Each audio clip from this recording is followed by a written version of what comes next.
topic. So, a lot of things happen in the offseason in terms of coaching changes. This was a staff that garnered a lot of interest, yourself included, Cav. It's sort of an annual thing. Was this year, a little different considering the success you guys had last year? I don't think so, but I do know this, that people are interested in winners. You could do some of your best. I think, over time, I did some of my best work coaching at Cal State Northridge. They don't even have football anymore. And day in and day out, now that was a chore to get guys ready and teach them the game of football, and you didn't have resources of any sort.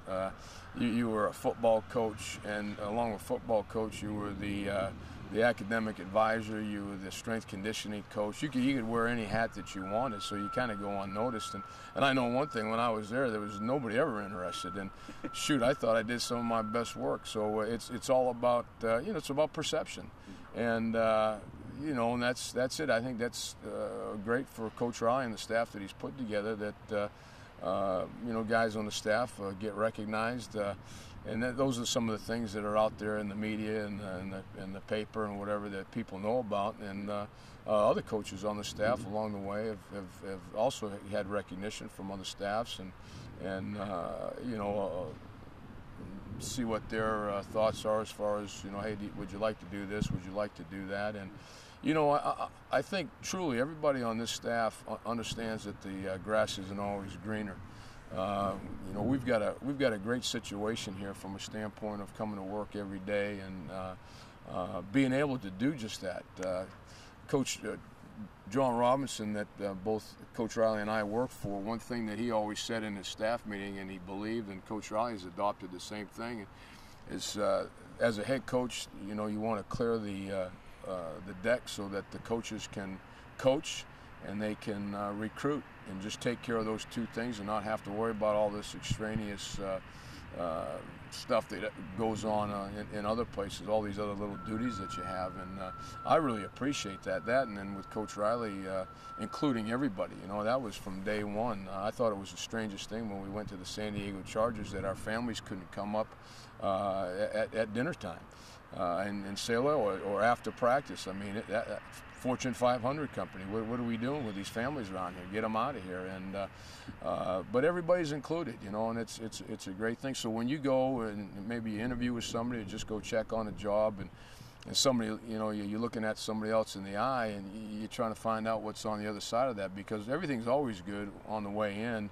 But, my dad was a man of very few words, and one thing he always said is, if you really want to do something, go ahead and do it. If you want to volunteer something, go ahead and put your hand in, but also know the consequences on the other end. And, I think it speaks volumes for the guys that Coach Riley has assembled, that other people, are interested in having them on the staff. One of the guys who did stay or was added to the staff full-time, Trent Bray,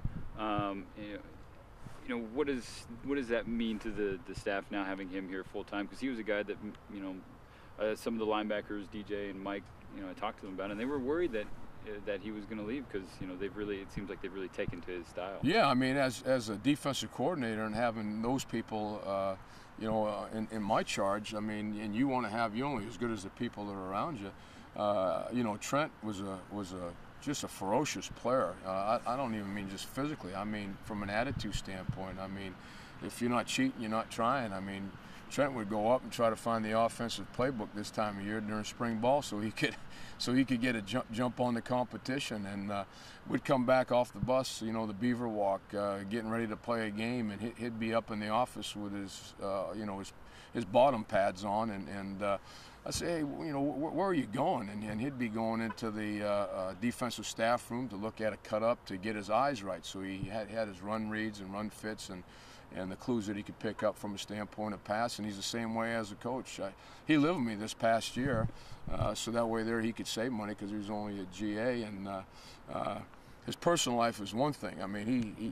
He's a mess, But from a standpoint of football, holy cow, he is organized, he's on top of it, and, with Craig Bray as his dad and being a coach, and, if anybody's truly a coach's son, that's Trent. He eats, sleeps, and breathes football, just loves it, and that, and then, you know, it's just not just coaching on the field, it's recruiting too, and he does a great job at that. In fact, when he was at Arizona State, we had the same area, so it was fun to see him then, and had a lot of conversations with him about football, about outside type of things too, and it was great to get to know him more as an adult, as a player, not just, I mean, excuse me, as a coach, and not just as a player. So it was great to see him you know, sprout his wings. He took to it, you know, right away.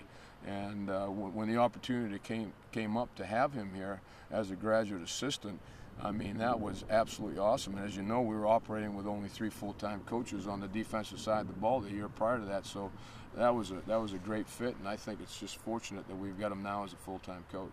Now, what was it like having him live with you there? I mean, had any funny moments, experiences? Well, I think the funniest thing might have been just his room. My wife would, who's absolutely loves to have things in their place and color coordinated bedspreads and all this other stuff.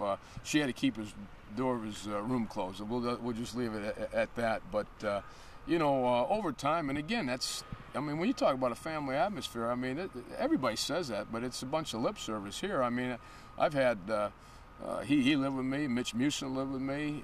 When he was a GA here, we had this other fella, Kanani Souza, that he and I worked together at Hawaii, that before there was a rule on GAs, he came here and he was a GA and coached the tight ends. He stayed with me. In fact, he came back for a second go-around just to be around and kind of being an administrative type of assistant and stay with me again. And you know, that stuff is just fun. And, you know, again, you know, family atmosphere, it's a real deal. It's not lip service, you know. So I don't know what these other universities are talking about when they talk about that. I think it's just that for advertisement and just another nice thing that they can say from a standpoint of recruiting.